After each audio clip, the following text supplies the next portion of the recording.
My name is Kristof Georgen, and I'm an artist.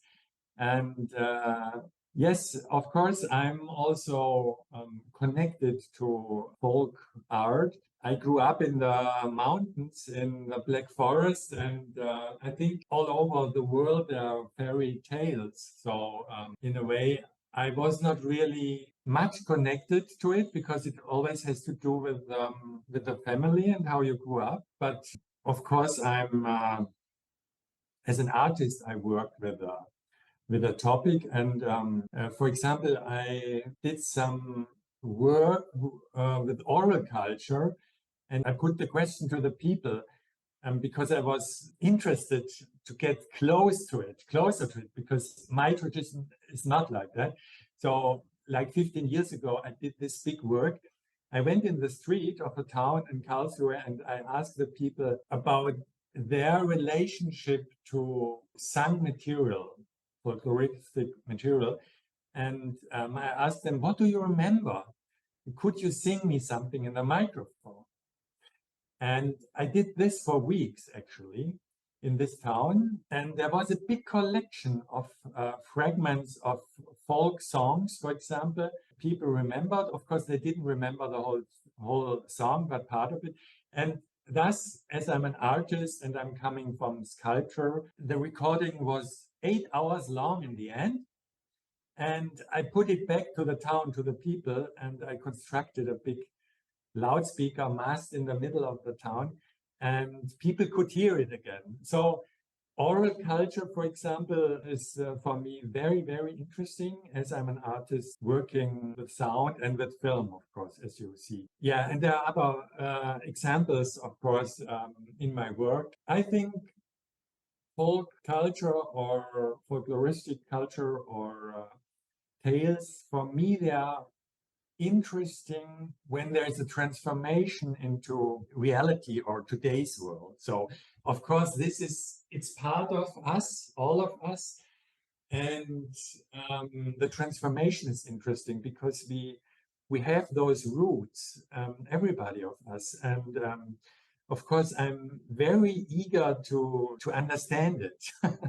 And this is, of course, part of, or could be part of, an artistic work.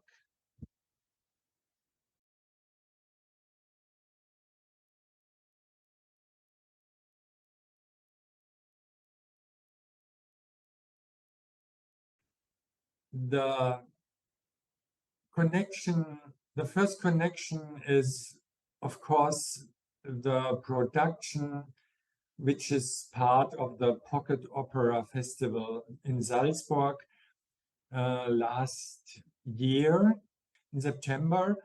And just to explain, the Pocket Opera Festival in Salzburg is founded like many years ago, and I think it was the 9th edition last year. So it's about 10 years old. And there's a director, the stage director, and one of the founders of the festival. It's Thierry Brühl. And I know him for about 10 years, actually. And we did many works together. And the festival is also, or the festival intends always the dialogue between music, stage production, and of course, me concerning film. It's a third thing. And this dialogue I started with Thierry Brühl, and he works with the composers and he does the directing and they start the production and there are many rehearsals. That's normal. I only know the topic. I'm not in the place during the rehearsals. I'm coming very late, you know, always when the thing is almost finished, just a few days before the premiere. And I know something about the idea. Of course, we talk on the phone and he tells me what is about his intention. Then I just watch the piece. And at that time, there is just the decision that I make the film of it, which of course is a category of documentary. This is important because it's not a fiction, it's a documentary. So I'm responsible on one hand to document how we know it, this performance, this musical theater. But at the same time, and this is the nice thing with the Pocket Opera Festival in Salzburg, there's an intention to have this dialogue and put questions to it. So I'm a person as an artist who is interested in integrating my own view, my own perspective, my own opinion into the documentary.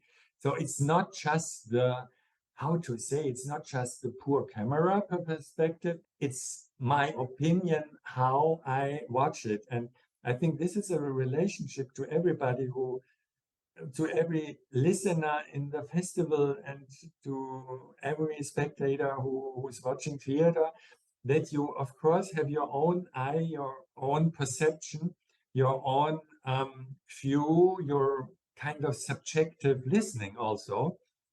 And this is my intention to integrate it into the film. And I look at it 1-2 times, and then the premiere, I have the decision how many cameras I put.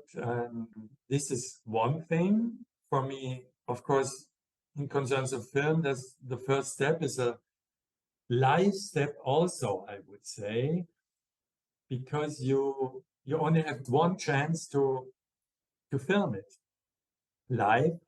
But then there's another step. With all that material, you go to the studio, and then, which is the cutting. And the cutting, of course, is a second step. I'm on my own, and I have the medium. So there's a transformation. And of course, this is a very big difference then between a stage production, the Aquarius on the stage, and then I have the Aquarius in the digital timeline. That's a very big question, but this is the question I'm interested in, because there's a transformation into a totally other space, and you, of course, can handle time differently. On stage, in theater, you always have to be honest somehow. In the film, you kind of can lie, you can stop a frame. The music goes on, but you can stop the frame.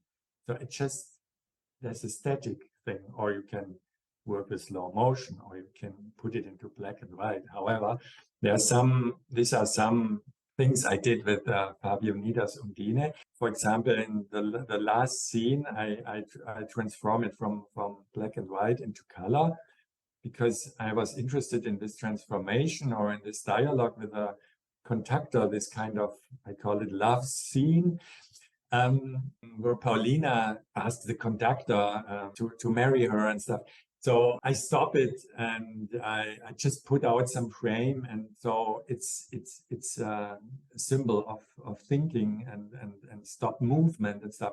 So this I can do with a film, and it's a big chance, and it's totally different to the stage production. But of course, we could talk about hours about these two things.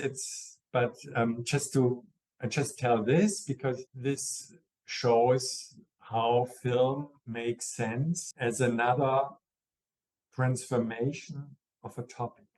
We have the music, the composition, we have the stage directing with all the actors and everything, of course. It's the space in the theater, it's a real space, reality.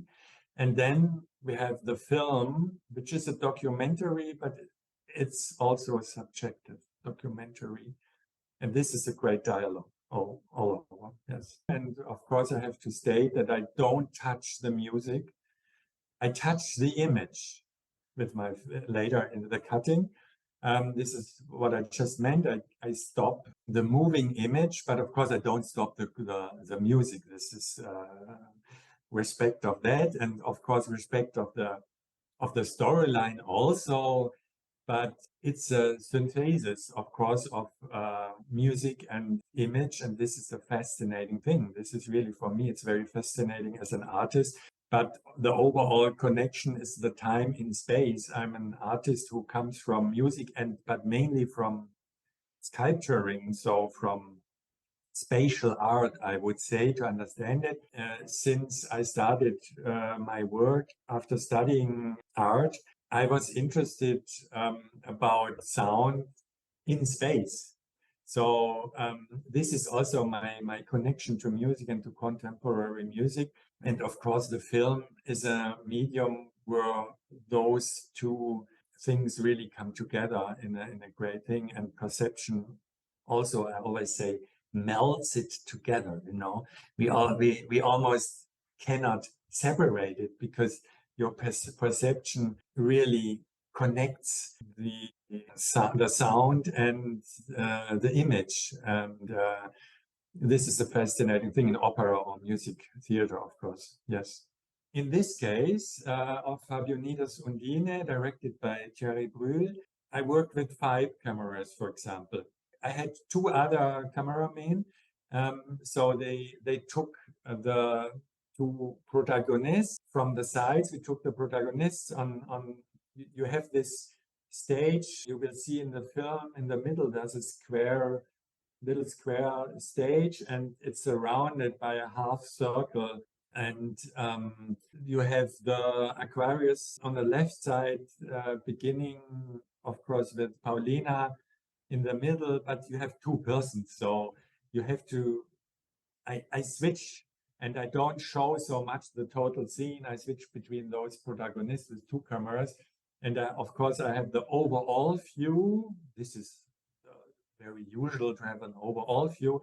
And then I have 2 more cameras, a very, very unusual view from the middle, but from down up, which is not very nice, actually, this view. You would never film somebody from, from down, we all know that. But this is also my intention, because this camera, to have kind of an unusual view, because we don't have this middle seat. We always come from a side, and we this is how perception functions in reality. Nothing is really objective. So sometimes I put cameras to very strange positions. In this case, I put it to from 1 meter height up very close to this little square platform or stage in the middle of theater. And there's a 5th camera, and those cameras work on their own. Besides, there's so it's fixed. There's nobody with the camera. It works on its own. There's 1 more camera, which is like diagonal shows the orchestra. Yeah. So for me, it's very important to have this spatial different views with many cameras. And years ago, I did all this on my own, because I wanted to do it like that. I didn't want anybody else. So I put cameras all over the place and press the button, go. And in the end, I did this montage in the studio, the cutting. The cutting is such a great process.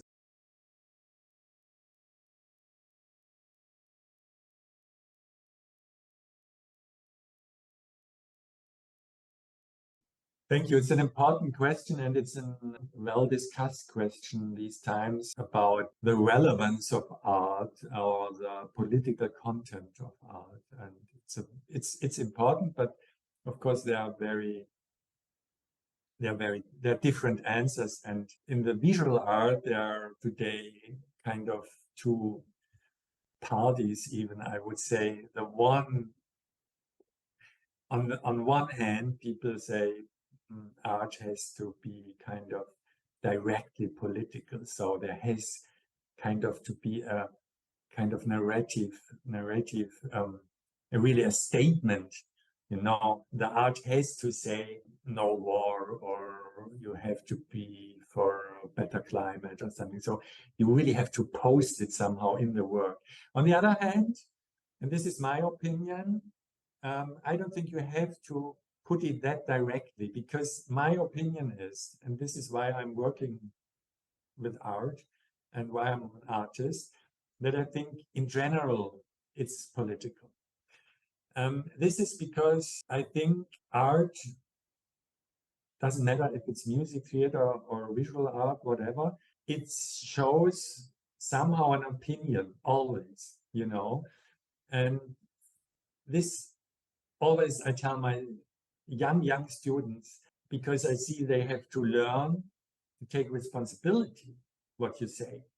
And I mean, for democracy, nothing is more important that people tell you what they think and that we are able to discuss. If you are not able to discuss, it doesn't help that you can scream and whatever, doesn't help. You have to discuss those opinions. But of course, before you have to be able to tell your opinion, which is not so normal. We don't learn all those things, not necessarily in school, because they always tell us what to do. This may help, and of course we need lots of knowledge, but art is really, for me, art is a platform to state your opinion in the means of art, if it's music or whatever. So I think it's very important to preserve that. And art, of course, if it's we always deal with politics, and they tell you, oh, there are only 50 spectators, this is not enough, there's not enough money, whatever. We all know that, and because you cannot in art, but this doesn't help, because you know we cannot really count what it makes with people in concerns of thinking. And this has to be an open process. This has to be a work in process. Art is not knowledge. It's not the same. Art is about perception. And the first thing, art is an emotional experience. And this we really need. And I believe in it. So I believe in it, that it's really political, and we live in very tough times right now. And we really have to preserve that.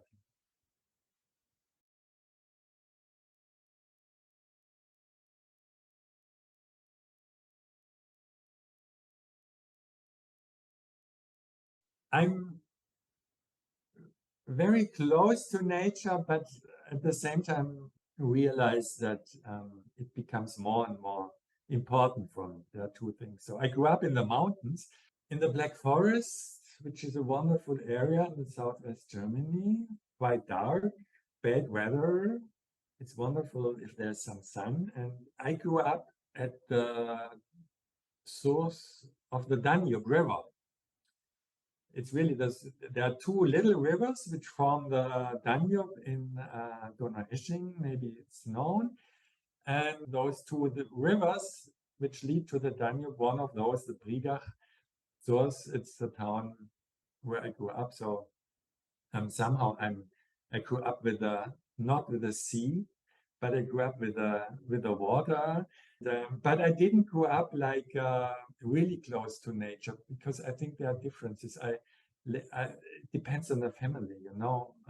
I think we are close to nature, but everybody knows this is quite difficult, because life is not really compatible with nature if we look at it in detail. So today, the energy of nature, for me, it's very important, and it's an own energy. It's not really, it's another thing than culture, for example. For me, of course, art and the city, and going to exhibitions and going to concerts and everything, and live in the dialogue with other artists, it's very, very important. At the same time, if I'm in the mountains and go for a walk with a dog and whatever, it really, and how I live here, or we live here right now, is very close to nature. And we have lots of boars in the garden and foxes and whatever. So I get closer and closer, but I think it's a challenge. And if you asked me before about the political question, and of course, I think there's miles to go to get close to nature. But of course, nature and the spirit of nature and all that is, I'm very eager to experience this. Nature can really, for me, replace other experiences. So I don't have to go out every evening. something like that. So I can take a walk or just sit there and look into nature, into the mountains or whatever. And of course we have to keep that. And but it's a struggle, for all of us. It's really a struggle that we don't destroy, then keep that. Yes.